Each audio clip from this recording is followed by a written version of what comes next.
Are hair transplants really permanent? And why is it that when hair is moved from the back of the head to the top of the head, it continues to grow and doesn't fall out? Watch this before you go and spend all that money on a hair transplant. In my previous video, I'll talk about how tension and DHT cause so many of us to lose hair at the top of our heads, and why is it that the hair on the sides and back remain unaffected. When undergoing a hair transplant, it's not just the hair that's being moved from the donor area to the top of the scalp. The follicle brings its own biology, including the dermal papilla and surrounding sheath. When the hair is moved from the back of the head to the top of the head, it doesn't become a top of head follicle. It remains a back of head follicle that now lives up top. In my previous video, I talk about how mechanical stretching or tension in the scalp can activate a protein called Hic-5 ARA55. This activation can increase hair follicle sensitivity to DHT and stimulates TGF-beta1, a signaling protein known to trigger fibrosis and eventually hair loss. I've gotten this question a few times.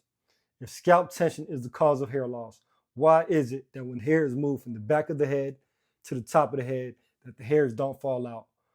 Aren't they doomed because of the tension? Keep in mind that the hair on the top of the head does not have the same makeup as the hair on the sides and back. Hair transplanted from the back of the head retains its original biological properties, including low levels of Hic-5, a protein that is known to increase hair follicle sensitivity to DHT, and resistance to TGF-beta1, a signaling protein known to trigger fibrosis and inhibit hair growth.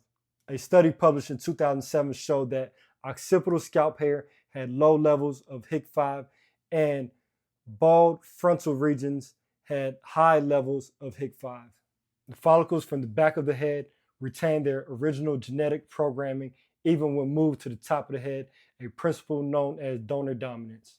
When hair is moved from the back of the head to the top of the head, they don't just start producing more Hic-5 because of their new environment.